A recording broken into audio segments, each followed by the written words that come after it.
Hi, it's Matthew Reid here from howtorepairpendulumclocks.co.uk, and today we're going to be talking about the mainspring in your Smiths Enfield mantle clock.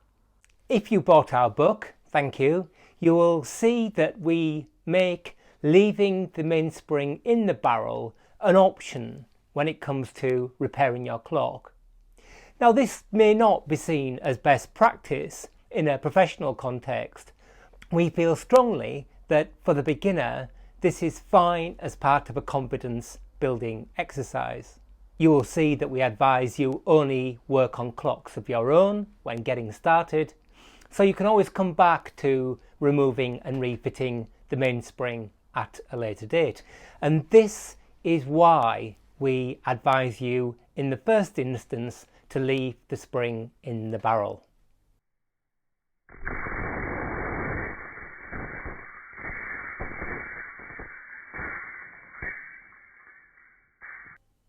You can see from that clip that when the spring is wound into the barrel, there's a lot of stored energy. And if that energy is released suddenly, it can cause damage. It's dangerous to property and, of course, to yourself, to your fingers, to your face and to your eyes. So really important when dealing with mainsprings, always wear personal protective equipment, a strong pair of safety gloves and eye protection. So what do you do if you're going to leave the spring in the barrel? Well, first let's just have a look at the anatomy of the barrel assembly. The barrel itself is essentially a tube of brass with one permanently closed end. In this case, the end also has integral some gear teeth. This is called the great wheel, and it's the first wheel in the gear train of the clock.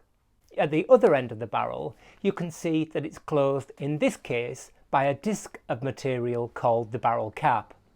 In this instance, the barrel cap is steel and at its centre is a brass bearing or bushing. You'll notice that the manufacturer has made a semicircular cutout in the barrel cap, and the purpose of the cutout is so the cap can be removed. The other element here is, of course, the barrel arbor.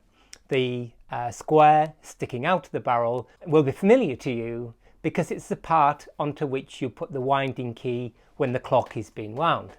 To remove the barrel cap, normally we would advise that you file a piece of brass rod to the shape of a screwdriver blade to pry off the cap, and the brass just prevents marring of the barrel body. In this case, because the cap is steel, it's really quite difficult to remove. So use a steel bladed screwdriver that's a good fit in the cutout, and obviously taking care not to slip, pry off the barrel cap. Once the barrel cap is removed, you can see that brass bushing we talked about is longer or extends further on the inside of the barrel than it does on the outside. So make a note of that for refitting. We can now see the spring. In this instance, the spring is normally wound clockwise, and here we can fit the winding key to demonstrate that. But to remove the barrel arbor from the inner coil of the spring, we need to wind the arbor anti-clockwise. There we are. So with the barrel arbor removed, we can now look at its anatomy. There are 6 elements to this barrel arbor. 4 bearings, the hooking that attaches to the inner coil of the mainspring, and the winding square that we already mentioned.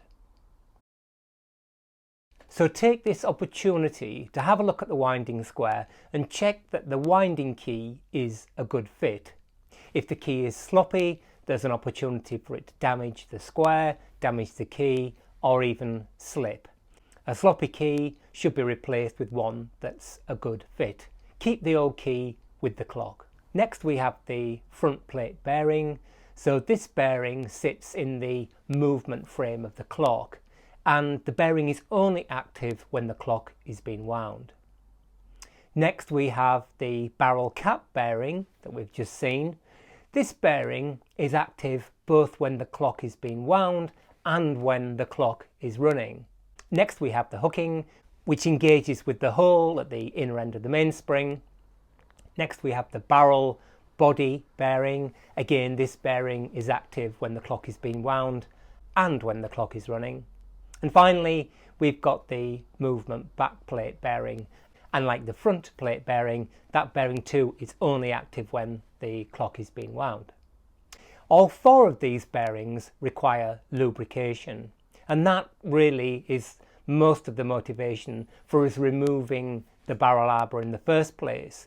So we can look at the condition of that lubrication, we can wash the barrel arbor, we can clean out the two barrel bearings, and then we can reassemble the thing with new lubrication. To clean the barrel arbor, I'm going to wash and rinse it in a bit of white spirits, and the same for the barrel cap. I'm not going to immerse the barrel with its mainspring in white spirits.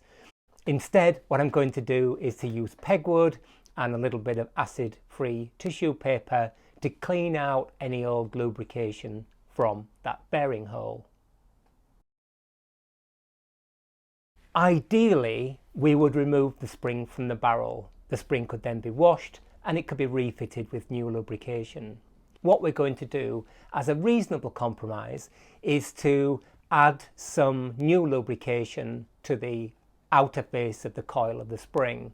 And what will happen as the clock runs, this lubrication will make its way between the leaves of the coil. Now here I'm using Mobius D5 lubrication, which is a relatively viscous and high pressure oil, and we've found it to be ideal for this kind of application. There are many other kinds of oil on the market. For the barrel bearings, I'm also using D5, and I'm going to apply a little bit to both barrel bearings on the barrel arbor before I fit it back into the middle of the spring. When I fit the barrel arbor into the middle of the spring, check with the winding key that the hooking and the hole in the end of the mainspring are firmly engaged. We can now refit the barrel cap, making sure that it's the right way out and in the correct orientation in relation to the barrel body. Remember, as a rule of thumb, the cutout in the barrel cap and the hooking in the barrel are adjacent. Now, on some clocks, you can refit the barrel cap simply with pressure between thumb and fingers. In this case, because the barrel cap is steel, it's actually really tight. So using vice protectors, I'm going to gently work it between the jaws of the vice until it snaps back in place.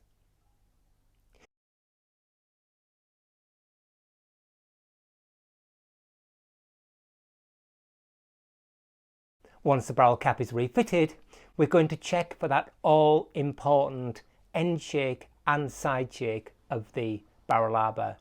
If for any reason that has disappeared, then you need to investigate before reassembling the clock, because it's likely something's wrong and it will prevent the clock from running and may cause damage. Once you're happy that the barrel arbor has got both end and side shake, look inside those two barrel bearings and check that you can see liquid oil. If not, then you can always apply a little bit from the outside to top them up.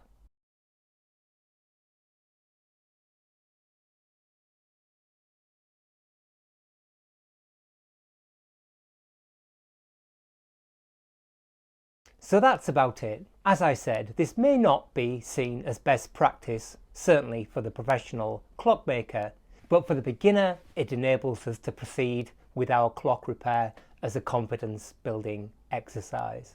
If you've got any questions, then please leave them in the comments below, and thanks for watching.